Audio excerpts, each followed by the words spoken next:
kepada rekan-rekan kaum hubungan kita. Tadi dia sudah memuaskan saya sudah terjadi bersama-sama dengan kita, bersama-sama dengan kita, bersama-sama senang, bersama-sama kita. Jadi saya mau mengatakan firman Tuhan Bapak kerja bersama. Kalau kami jangan berusaha firman anak. Artinya ada maut yang memisahkan dia, ya dulu, ya lagunya. Jadi sekarang dia sudah sah menjadi suatu istri, ya. Jadi membina rumah tangga itu tidak ada tangan-tangan.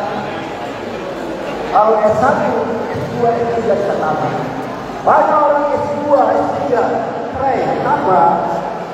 Anda selalu untuk merusakan kekurangan dari pasangan.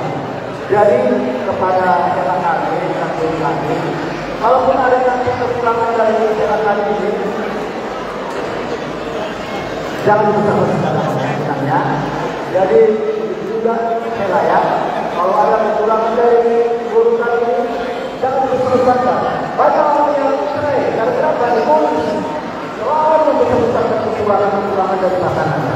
Jadi begitulah ya kepada jalan kami dan guru kami.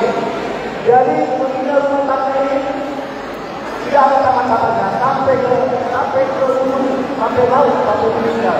Jadi dalam membina rumah tangga ini saya larang berpikir, saya larang bermasalah, saya larang berbeda.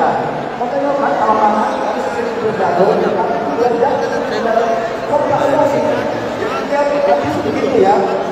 Kalau